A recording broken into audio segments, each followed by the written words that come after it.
Still on.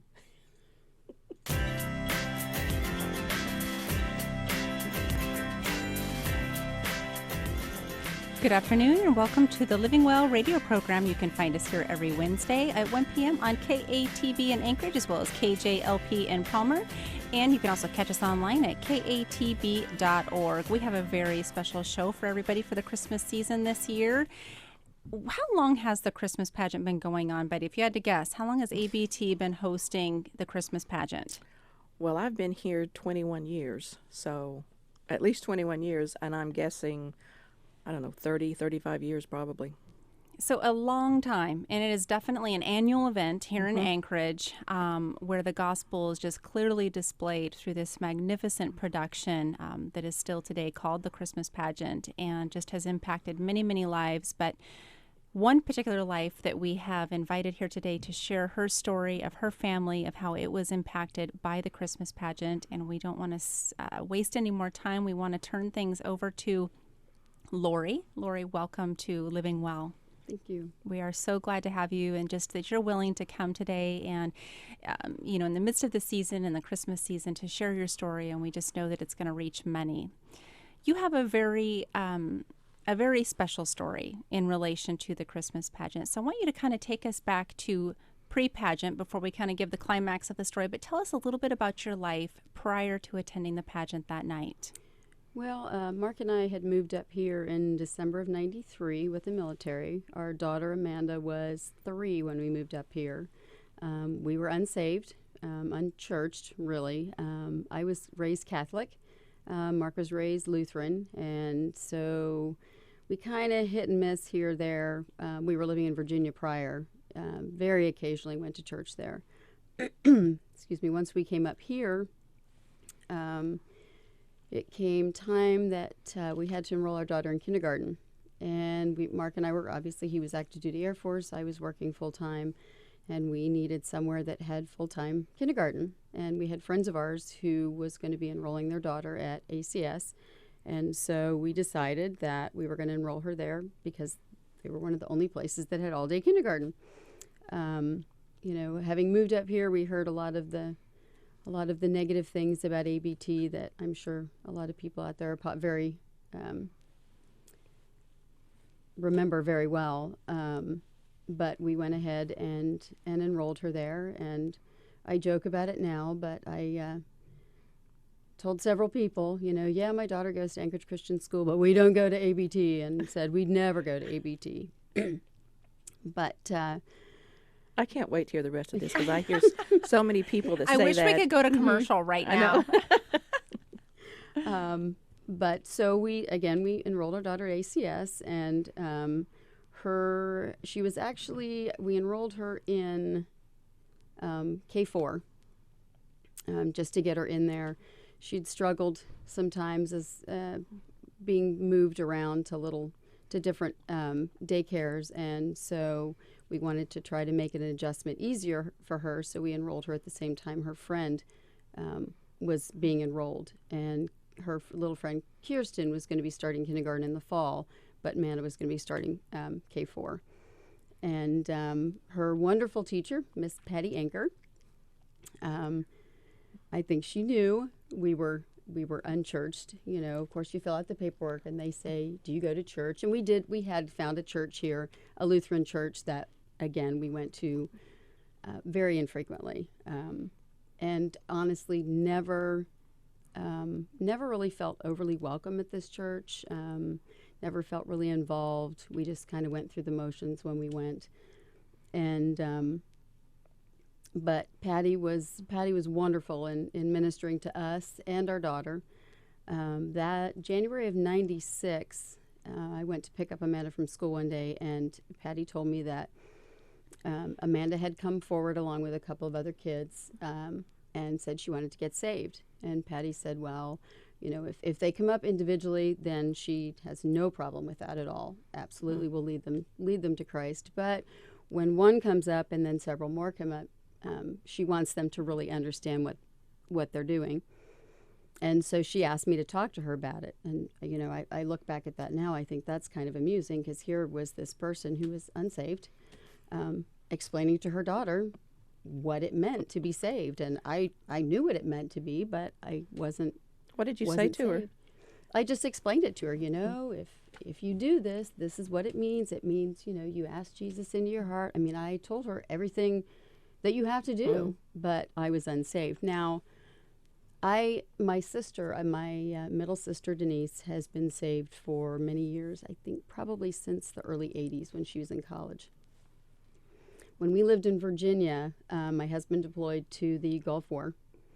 I was 8 months pregnant, and so I had a lot of family, obviously, checking up on me. And my sister sent me a tract called The Four Spiritual Laws. She had been working on me and trying to get me saved. And she sent me this tract, and I remember laying in bed one night and reading it and thinking, okay, I'm going to read this. And, it goes through the four spiritual laws and then gives the prayer at the end. And my thought was, well, what could it hurt? And, I've always heard people say that when they accepted Jesus, they felt so different. And at that moment, when I prayed that prayer, my thought was, I don't feel any different. Well, of course, I know now that I didn't mean it in my heart. I was just saying it to go through the motions, thinking, oh, well, what the heck, what is this going to hurt? And kind of tossed the track in the drawer and thought, well, maybe I'll feel different in the morning. And I didn't, and really, honestly, at that time, didn't give it another thought. And that would have been early 90s. So I was familiar with what you needed to do. I just wasn't ready. I wasn't ready. So Amanda was begging us after Patty had talked to her about it was the Easter pageant. Mandy was begging us to take her, begging us. And so Mark finally, gave in, and we agreed to go to the Easter pageant. It was April 5th of 1996. And it was at that pageant that both Mark and I accepted Jesus as our Savior. And I will tell you, I felt very different. That is a feeling in a night I will never forget. Wow. It was incredible. And after that, we knew we needed to start going to church somewhere. And, of course, every now and again, we'd be flipping through our radio stations or television stations and would come across Pastor Prevost. And, of course, I said before, we had heard so many negative things about him, and it drew us to him. And we started watching for a few minutes, kind of wondering what this guy has to say. Everybody says he's so bad. And, minutes here and there turned into 10, 15 minutes. And there was one particular day I remember thinking, we were watching him on TV, and I just thought, oh, I would really love to go to that church, but there is no way Mark's going to agree to it. And 2 minutes later, he looked at me and said, I'm thinking that maybe we should try going to this church. So. And how long ago has that been? Well, that would have been probably spring of 96. So it's been 20 years. Yeah, it's 20 years this year. Yep.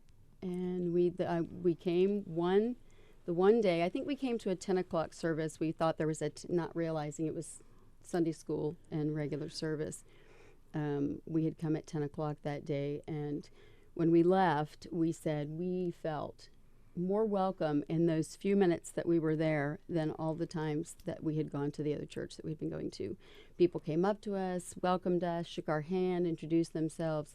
We never had that at the other church. And from the moment, our first day there, we always felt so welcome at ABT. So you mentioned that Amanda had been asking, practically begging to have you guys go to the Easter pageant. What was your initial reaction to her invitation of asking you guys if you would go? Well, that part of it, she had actually asked us to something else earlier that year. It was, I'm trying to remember, it was a thing that they... after the rapture, and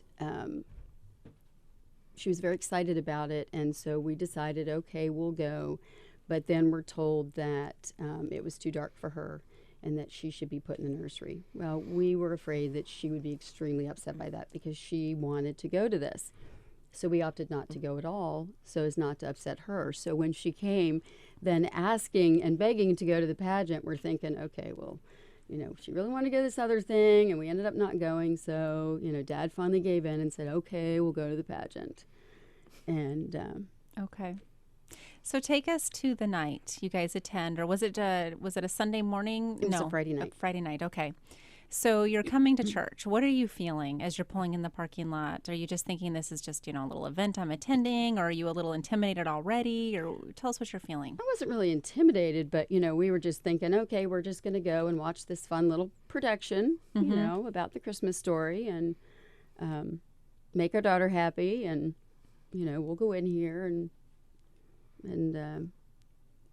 who'd have thought? Yeah. Do you remember any particular part of the pageant that just really grabbed you? Where did God really start to speak to you through the pageant? I don't think it was really, probably the crucifixion scene. I remember being very moved by that, and I think I cried a lot. And then, of course, it was shortly after that Pastor Prevost came out and did the invitation. And, when he did the invitation, it was just, I just never even gave it another thought. As soon as he said, if you want to do this, pray this prayer after me. And I just was like, yep, I need to do this. And so glad I did. So very thankful I did. Yes, yes. Take me a little bit past this when you decided to get baptized. I know you have a kind of a funny story about that. I want you to share that with everybody. Well, and I come to think of it, I don't know that when we did get saved that night, I don't know that I ever said to Mark, I accepted the Lord tonight. And I don't think, I know he never said it to me. I started reading the Bible, was, looking at we should be going to church. I know the next day I went and called my sister. And I guess at that time, honestly, not knowing that Mark had accepted as well, I didn't want him mad at me. I didn't want him picking on me. I'm going back in the bathroom, hiding in the bathroom, crying on the phone with my sister.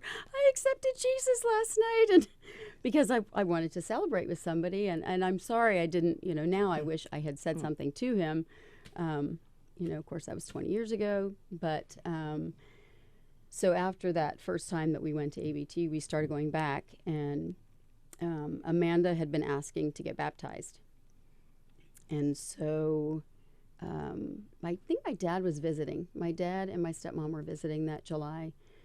And I had mentioned to Mark that Mandy and I were going to get baptized. And Mark was out of town for a couple days for work part of that time. And when I said that we were going to do it on a certain day, he's like, no, I want you to wait till I'm home because I want to get baptized too. I'm like, what? So... bad, because that was April. We got saved in July, so a couple months went by. But that was definitely a great moment. Was we got baptized as a family, and that was the first time you really knew that he had accepted Jesus Christ as well. What a moment! Yep. So since then, Lori, how has life changed? Oh my gosh, God has blessed us so much. I've changed as a person for the better, I know. Not proud of when I look back. I was never a quote-unquote bad person, but, there are definite aspects of my life that I'm not proud of, behaviors, and I like the person that I've become through Christ. What about your statement that you would never go to ABT? Well, as I said, God has a sense of humor, and my husband retired from the Air Force in 2003.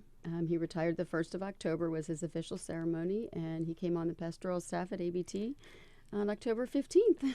So we've gone from I'll never go there again to my husband's in full-time ministry here, and we've been coming here for over 20 years. And both your children graduated from ACS? Yes, they did. Yes, they did. I believe your son works here? Yep, he does. And for he a while? Does for a few more months. And then for a while, Amanda worked here. She did. She still has come back and helped out in the summer a couple times because she's working as a teacher now. So she's worked, I think, almost every year since she graduated from college. She's come back and helped out in the summer for them. I have met many people that have made the statement that they would never come to ABT, and then once they come, they find out we're not quite so bad. That is so very true. Quite great place, actually, isn't it? Yes. Wonderful. It has been a blessing to our family for years. So Anchorage Christian Schools, as well as the Awana program, the different things that ABT hosts on this campus as an outreach to children, the bus ministry, I want to ask you two questions. One being, what would you say to the parents or the mom or the dad that doesn't attend church, but their child attends something in this building and, you know, they're asking that person to come? What would you say to that person to encourage them to listen? I would just have to tell them what a great place this is. You know, and I even remember Pastor Prevost saying early on from us getting here, you know, you might not like everything I say, but, you know, you're going to like a lot of things I say. And, you know, I would just say give it a chance. You know, as I said before, there has been so much negative things said about ABT over the years. And, of course, you know, when I first moved here, it was like, oh, are you kidding me? And now it's hurtful, you know, because this is my family. This is my church family. And so I'm quick to defend them. But just give it a chance, you know. And it's true. You may not like every single thing, but, you know, what's important is that we come together as a church family because, you know, the church is the body of Christ. And, you know, we get support from each other. We get love from each other. And it's just a great place to be. Yeah. And then how would you encourage the child? You know, granted, Amanda was small. You know, she was just a little girl, but there might be a teenager out there that's been asking their parents to come, and they just haven't yet. What would you say to that I would kiddo? probably encourage them not to give up, you know, to continue asking, pray about it, definitely, give it up to God, and don't give up. Yeah. Don't give up, because if my daughter had given up after that first time, I would be living a very different life. Probably wouldn't even be in Alaska anymore. One of the reasons that we're here is because of ABT. When it came time for, Mark had kind of extended as long as he could. I mean, we did the incredible. We came here on a 4-year tour. We were able to extend for another 4-year tour. He kind of switched jobs a little bit and was able to extend further. And all those extensions took him right to his 20-year mark. And we didn't want to leave. And he was getting ready to put on his next stripe. And they said, well, we don't have a spot for a senior out in the wing, so you're going to have to PCS. And he said, I don't want to. They tried to send him to senior NCO school in, I think it was Alabama, for 6 weeks. And he told them, I'm not going. I'm declining. And they said, well, you can't re-enlist then. Well, his enlistment took him to a month past his 20. So he finished out that enlistment and he retired. Wow, I like stories like that because the military just comes and goes all the time, you know? You become friends with them, and just by the time you've bonded together, they're on their way out. And so I know that's always hard. So we're always so glad when they just decide to stay. Yep. I know when we were coming up here, we cried the entire way, the whole drive from Tennessee up, because we thought we were coming to a foreign country, far, and it is far away. But once we got here, and we got settled, and we got into church, and then our girls began to marry Alaskan boys. We never wanted to leave, you know, and still do not have no plans to leave. However, I will admit, the last 2 weeks that it's been so cold, the thought has crossed my mind a couple of times. You know, Florida, Hawaii was looking pretty good. Yep. Because I was so cold. Yeah. Lori, how has it motivated you to want to invite others to attend things like the Christmas pageant, the Easter pageant, just knowing how it impacted you? Well, and for that reason, because it changed my life. It changed me as a person. It made me a better person. It's, you know, I'm a nurse. I have worked, well, currently I'm in obstetrics, so I'm a little switched there, but been there for about a year, but the past 14 years prior to that, I was working with oncology patients and working with a lot of end-of-life care. And you can see the difference in those people that don't know the Lord because they have no hope. And it's a much different room when you've got a family in there saying goodbye to a loved one when they know they're going to see him again, versus those that don't know, don't know the Lord and don't have that hope. And that in itself, and not everybody listens, unfortunately. I have ministered to a lot of people over the years. I worked for a doctor once who one day said he was going to create his own religion so that he could do whatever he wanted. And I just looked right at him and I said, you can create all the religions you want. I said, but I said, if I'm wrong, what have I lost? Partying, drinking? Who cares? Exactly. I looked at him, I said, but if you're wrong, what have you lost? Mm-hmm. And he just kind of looked at me and went, And that was about it, unfortunately. But isn't that just the truth, though?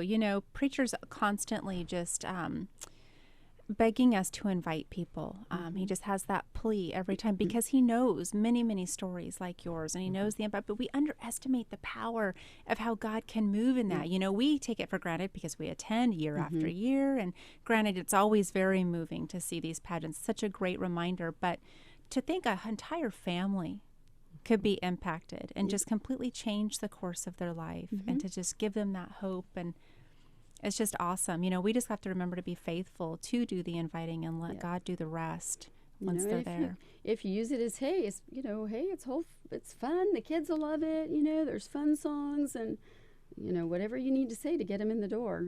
You just, like you said, you don't know what kind of impact that's going to have on them. What's it like for you now to sit and watch the same Easter pageant? Do you revisit that night?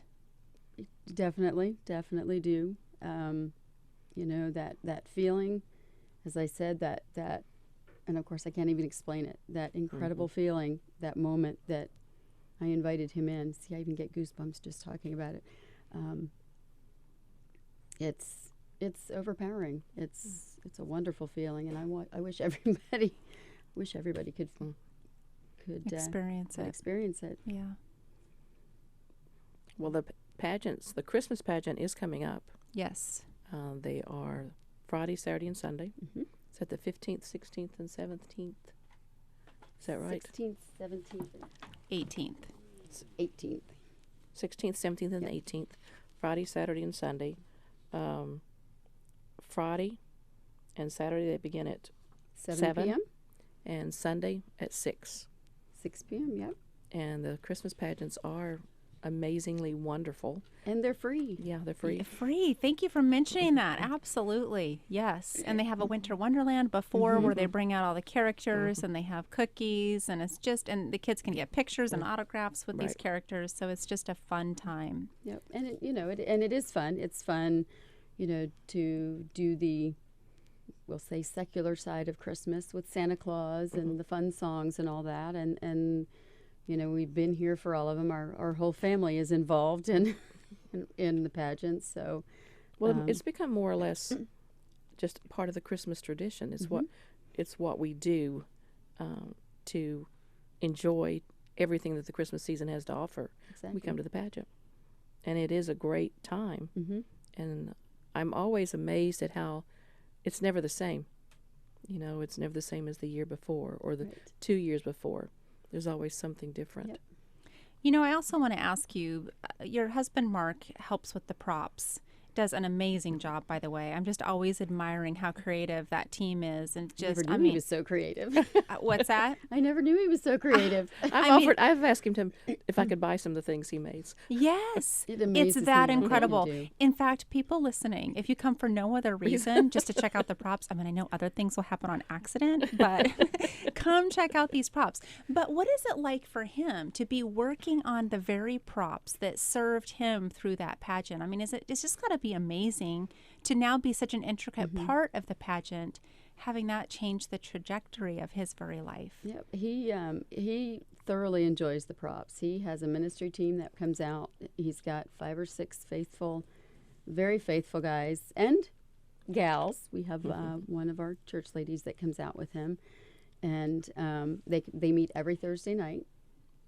Maybe they break a little bit in the summertime, but they meet just about every Thursday night and work on props for the pageants, for our kids' choir projections, VBS, you name it. If somebody needs a prop for something, they'll call them up and say, hey, I need this.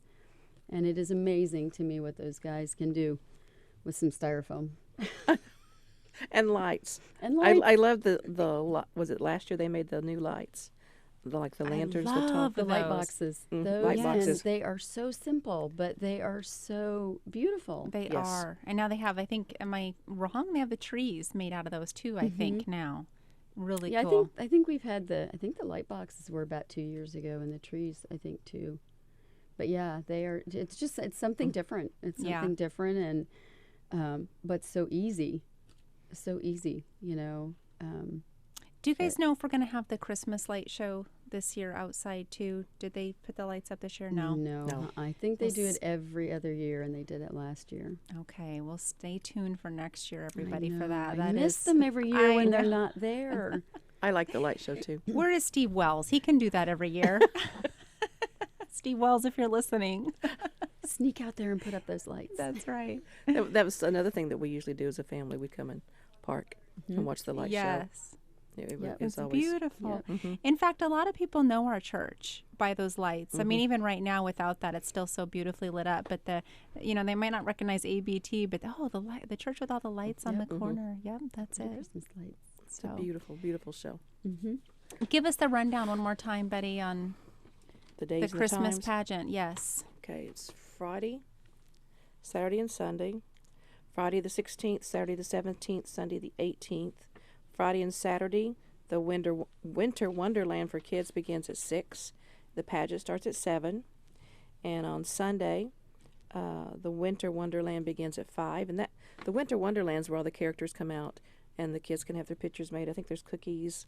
And they used to have these like a little game, something that the kids could get autographs or something on like that. A little book or something that they can get the autographs of all the characters. And then Sunday night, the pageant starts at 6. I also want to advertise our Christmas Eve service because we have a beautiful isn't it? Candlelight service. It's Saturday, December the 24th at 6. And then our Sunday morning service will be only at 11 on Christmas Day. Yep. Come casual. And what better day to spend in church? You know, a lot of people think of that as such an inconvenience, but what a beautiful way to celebrate the birth of our Savior is to be here on Christmas Day. What I have said to people is, how can you not go? Really? I mean, it's ironic to not go. To me, the reason that we have Christmas is because of the birth of Jesus, and it's on Sunday. Christmas happens to be on Sunday this year. I mean, you just have to go to church. Yeah, that's right. Let's pack this place out. Everybody come at 11 a.m. in polar bear Christmas jammies. But then there's no telling what we'd get. So I say that reserved. Okay. Well, thank you so much, Lori, for being willing to come out today and just share your story with Living Well. We know that many, many women will be listening and just feel encouraged by your story. There's those just in many different walks of life listening, and you just never know how, just like you didn't know how the pageant is going to touch your life, you never know how each woman's story is going to touch somebody else. So we just appreciate you being willing to share. Thank you. Thanks for asking me. And I hope everybody will come out and join us for one of our services or for the pageant, and you will be blessed. I can promise you that. That's right. Thank you. And that's another Living Well radio program, and you can find us here every Wednesday at 1 p.m. on KATB in Anchorage, 89.3, as well as 88.9 on Palmer. That's KJLP. Or you can catch us online at katb.org.